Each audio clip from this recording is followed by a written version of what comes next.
시청자 여러분 안녕하십니까? 폭염과 열대야가 장기간 지속되는 가운데 온열 질환자도 늘어나고 있습니다. 대구시가 폭염 대응 단계를 1단계에서 2단계로 상향하고 강화된 폭염 종합 대책을 수립했습니다. 이 밖에 다양한 지역 정가 소식을 알아보겠습니다.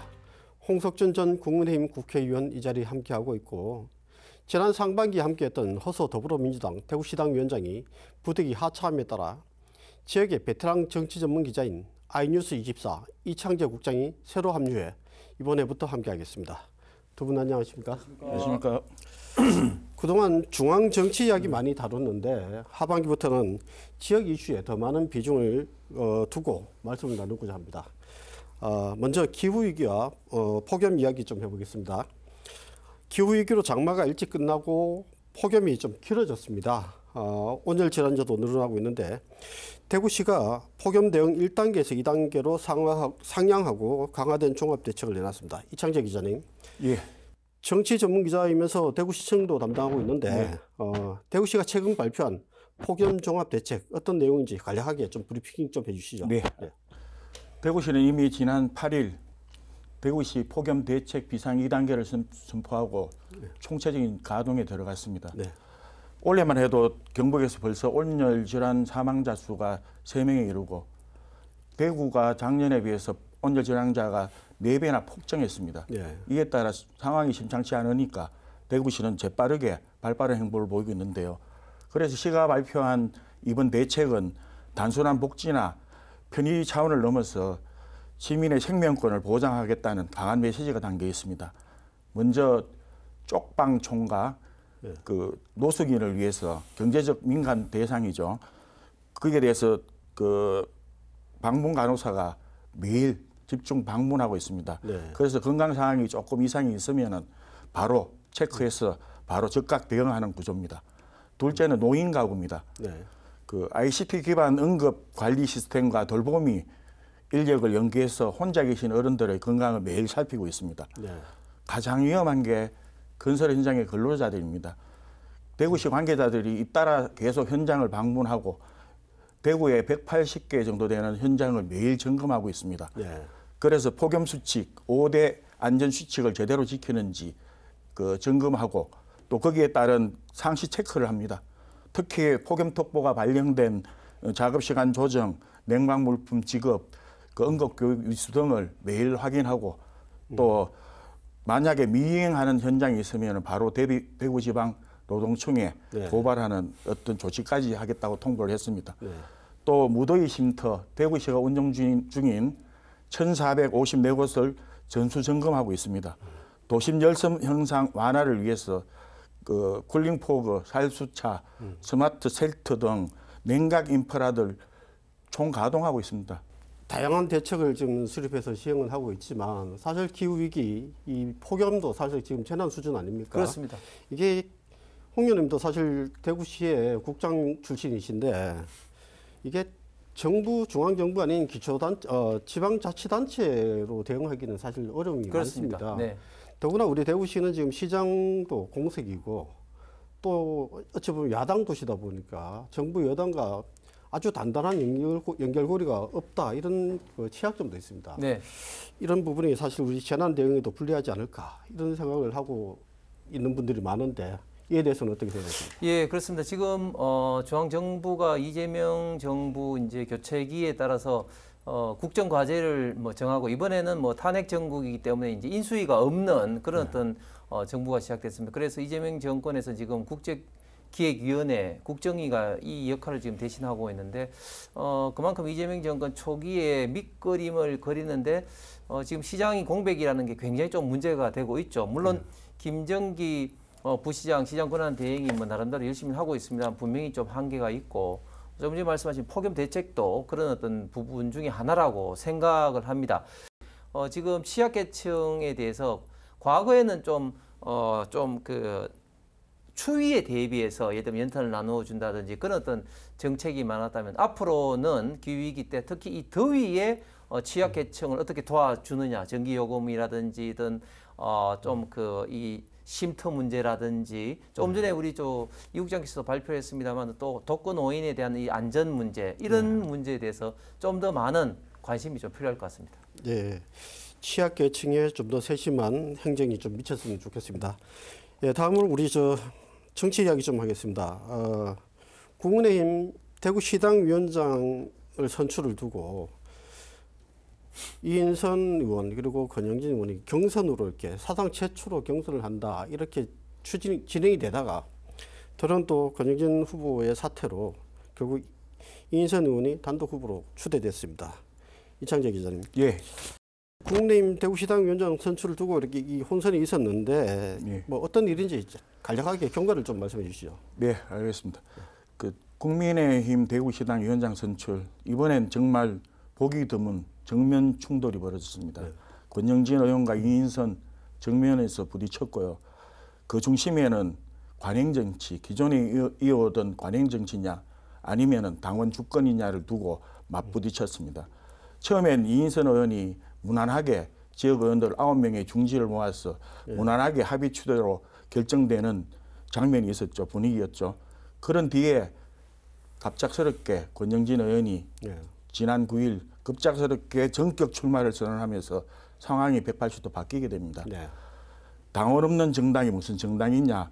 밀실에서 정해진 시당위원이 이대로 안 된다는 권 의원의 발언은 이건 단순한 출마가 아니라 기존 구조에 대한 공개적인 문제 제기로 받아들였습니다. 네. 이에 이제 이인선 의원은 곧바로 그날 오후 곧바로 또 기자회견을 해서 자기의 소신을 또 밝히게 됩니다. 권 의원의 정면 반박을 하게 되는 거죠. 네. 이미 오랜 논의를 거친 합의였고 지금의 출마는 정치적 쇼에 불과하다고 강하게 반박을 했습니다. 이 과정에서 지역의 여론이 조금 요동을 치기 시작하면서 이대로 무너지는 국민의힘이 대구까지 무너지면 안 된다는 이 절박한 심정에서 권영진 의원이 지역 의원들의 중재를 얻어서 중진 의원들이 나서면서 권영진 의원이 사퇴했는 걸로 이렇게 가닥이 됩니다. 네. 예. 홍 의원님. 네. 사실 뭐 결국 관행대로 합의 추대 관행이 이제 유지가 되게 됐는데 앞서 이제 이창재 국장님 말씀하셨지만은 이게 새로운 시도 관행보다는 이제 새로운 변화, 뭐 쇄신, 혁신 이런 시도를 하려다가 무산된 측면이 있을 수도 있고 또 아니면 한 측면에서는 뭐 합의를 어겼다라고 하는 측면에서 서로 간에 양쪽 다 어느 정도 명분이 있을 것 같긴 합니다. 그런데 이제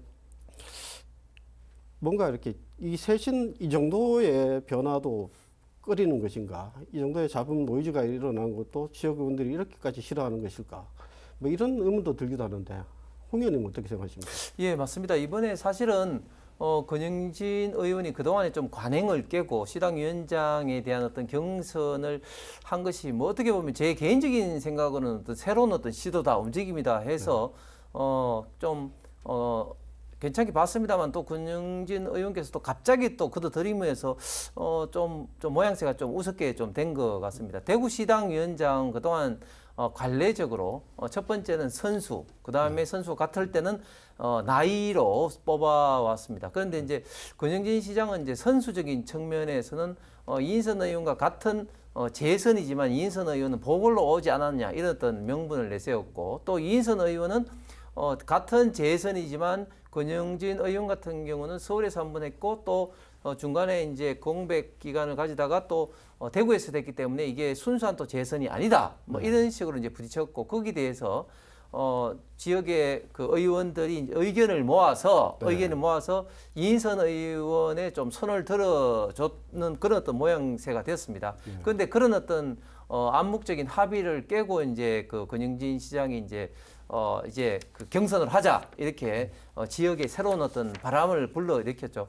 지금까지 거의 관례가 없었는데 지금 현재 대구시당의 규정에 따르면 만약에 경선을 했을 때는 유권자의 0.5%의 선거 인단을 합니다. 예를 들면 200만이라면 1000명의 선거 인단을 하는데 이 선거 인단 구성은 지역의 당협위원장들과 또 시당위원장 이렇게 해서 1000명 구성이 되거든요. 그렇게 해서 이제 이번에는 거의 사상 최초로 이제 경선 국면으로 가는구나 이렇게 예상을 했었는데 예상외로 이인선 의원이 여기에 대해서 강하게 반발을 하고 특히 권영진 의원 입장에서는 상당히 좀 제가 봤을 때 좀 당황했던 게 권영진 시장 시절 재임 8년 동안의 어떤 문제점에 대해서도 또 이인선 의원이 비판한다든지 이렇게 강하게 좀 나가니까 좀 지역에서 경선이 좀 과열되는 그런 어떤 분위기가 연출이 뭐 되는 어떤 그런 것 때문인지 모르겠지만 이제 권영진 의원께서 이제 사퇴를 했습니다. 그래서 저는 좀 전에 이제 우리 우 국장께서 말씀하신 것처럼 지역에서 이제 시당위원장을 뽑는데 새로운 어떤 바람으로 이제 되는가 싶었는데 이제 그것이 어떻게 보면 좀 무산됐는데 이런 어떤 과정에서 조금 권영진 의원의 모양새가 조금 우습게 됐다. 저는 그렇게 생각을 합니다.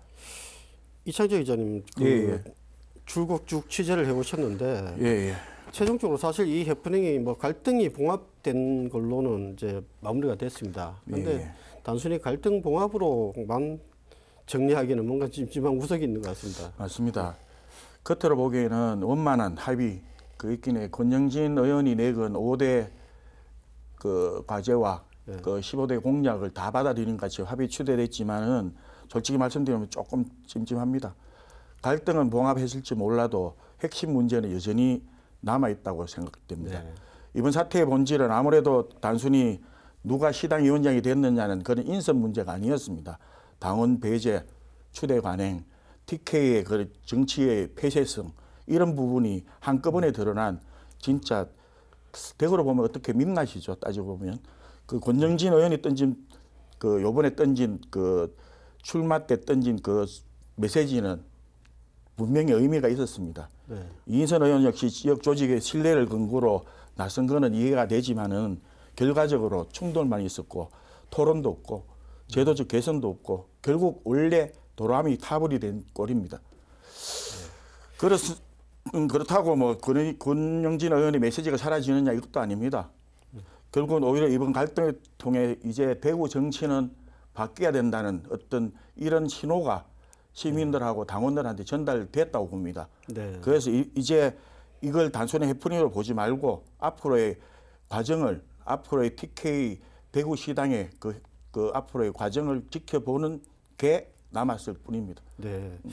어찌 보면 그런 맥락을 봤을 때 이게 지금 TK의 민심이 좀 반영된 게 아닌가 이런 생각도 할 수 있는데요. 국민의힘 지지율을 보면 그렇습니다. 지지율이 지금 계속 추락하고 있습니다. 당 혁신을 주도할 혁신위원장조차 뭐 안철수 의원에서 다시 윤희숙 연구원장으로도 바뀌기도 했고 이 과정에서도 지금 혁신위원장은 있는데 혁신은 없다 이런 말도 있고 혁신이 안 되는 혁신위원장이 필요하냐 이런 말도 있고 심지어 뭐 홍준표 전 대구시장 같은 경우도 뭐 또 사기 경선 정당이 무슨 혁신이냐 뭐 차라리 위원 정당으로 해산될 거다 뭐 이런 식의 비판까지도 했습니다. 정당 지지율 조사를 해보니까요. 지지율이 거의 20% 밑으로 떨어진 조사도 지금 나와 있고 민주당하고 격차도 큰 격차가 나타나고 있고 심지어 지금 특히 TK에서도 지지율이 아주 곤두박질 치고 있습니다. 홍 의원님. 지금 실제로 이 정도 지지율 봤을 때 TK 민심이 아주 심상찮게 아주 냉랭하다 이렇게 받아들일 수 있는데 지금 뭐 저간에 정말 국민의힘은 해체가 답이다 이런 말까지 나오지 않습니까? 왜 이런 상황까지 몰리고 있다고 생각하십니까?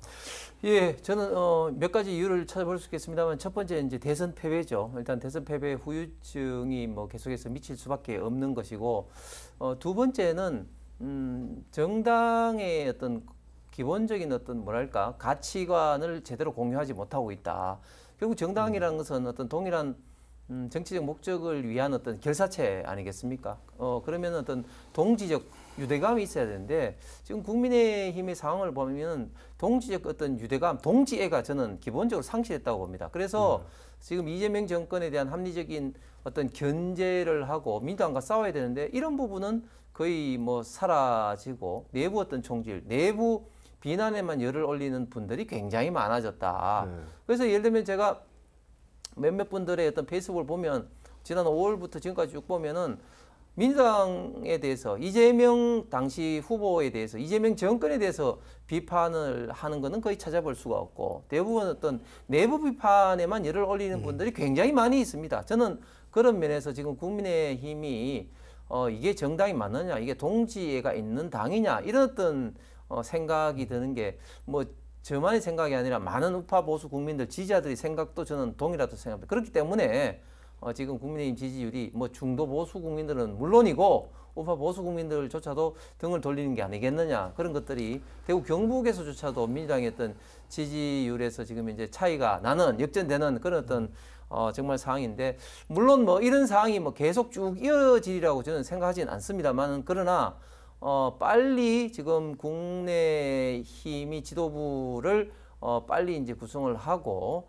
국민들이 원하는, 특히 지금 이제 그 이재명 정권을 합리적으로 견제하고 싸우고 이런 면들을 좀 보여주기 위해서, 특히 국민의힘 구성원들이 내부 총질보다는 합리적인 어떤 그런 모습을 보일 때 정당의 어떤 그런 지지율, 본 모습을 저는 찾아갈 수 있다고 봅니다. 예, 이 기자님. 예. 홍 의원님은 뭐 대여 투쟁력은 떨어지고 오히려 내부 분열이 심해져서 이렇게 이런 부분을 많이 분석을 하셨는데, 예. 이 기자님 생각하시는 그 원인은 어떻게 보고 계십니까? 의원님의 적절한 답변이 적절하다고 생각합니다. 지금 대구 TK 경우만 보더라도 사실은 지역 의원 간 화합 분위기는 없습니다. 사실 이번 대구시당 위원장 선거만 해도 갈등을 야기시킬 뻔하다가 일종의 조금 봉합을 폈을 뿐이죠. 그리고 대구 지역 같은 경우에는 이미 개파가 또 이미 돼 있는 것 같아요.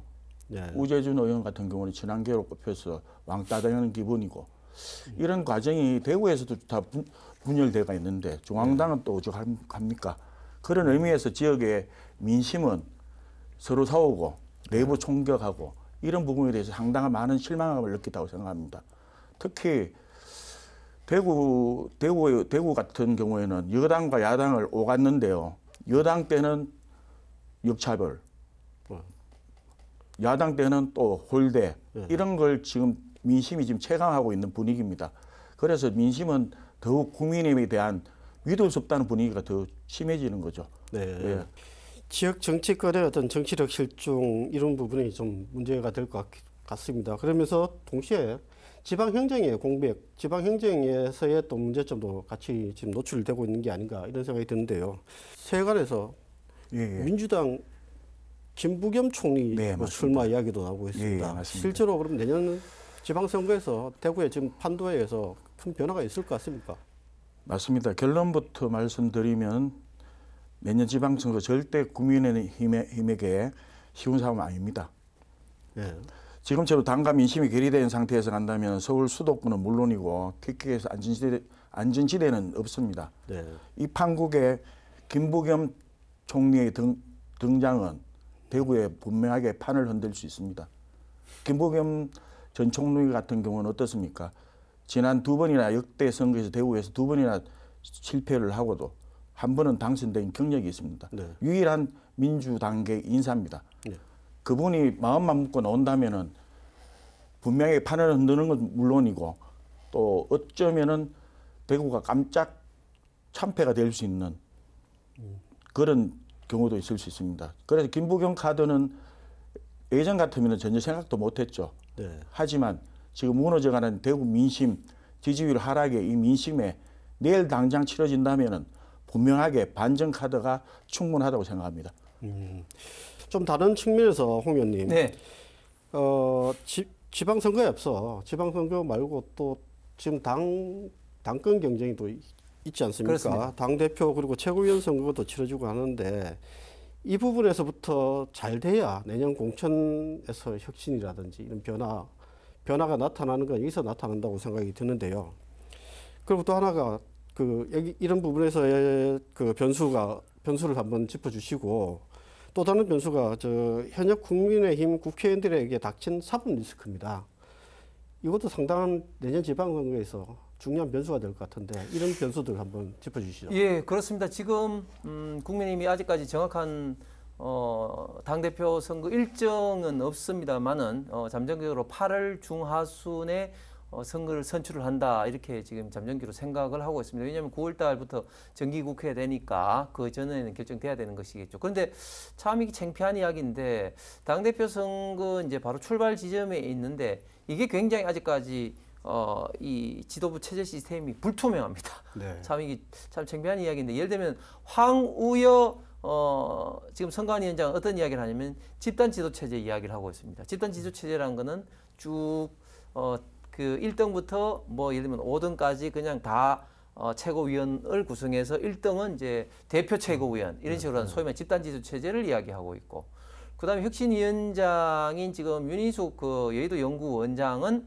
최고위원 없이 원톱 대표만 뽑는 이런 어떤 제안을 지난주 금요일 날 했습니다.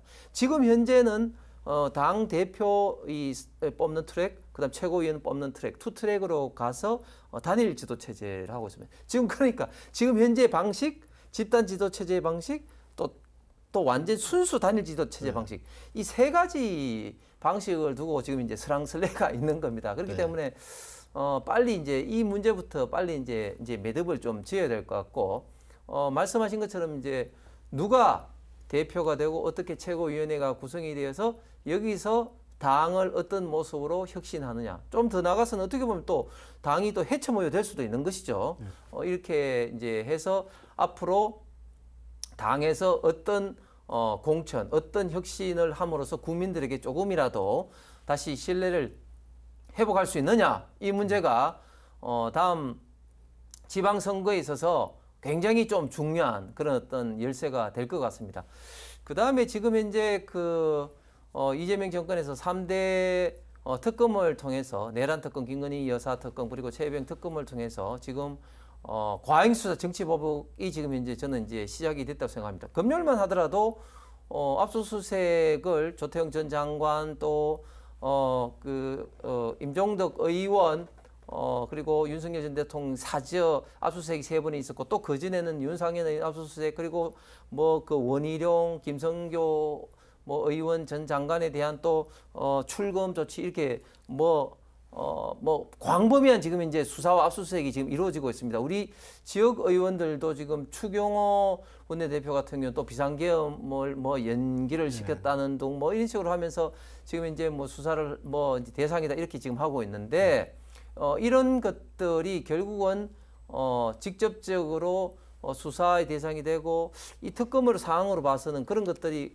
어떻게 이제 증거가 명확하지 않더라도 어쨌든 기소를 할 가능성이 저는 굉장히 좀 높아 보인다. 뭐 윤석열 대통령에 대해서는 물론이고, 지금 국민의힘 의원들이라든지 특히 윤석열 정부에 있었던 국무위원들이라든지 또 관계되는 사람들에 대해서 광범위한 이런 어떤 수사와 기소가 좀 저는 남발이 될 우려가 있다고 생각합니다. 예를 들면 2016, 17년 국정농단 때도 불과 검사가 20명인데도 불구하고 당시에 1000명 이상을 수사해서 200명 이상을 구속시켰지 않습니까? 근데 지금은 규모가 그때보다 6배 큰 120명의 그 검사, 그리고 수사관까지 포함한 570명의 메모도 지금 현재 수사 규모이기 때문에 그때보다도 훨씬 더 심한 그리고 광범위한 수사가 이루어질 그런 어떤 가능성이 많고, 이런 것들이 직접적으로 지방선거에까지도 영향을 미치리라고 우려를 하고 있습니다. 예, 앞으로 펼쳐진 전국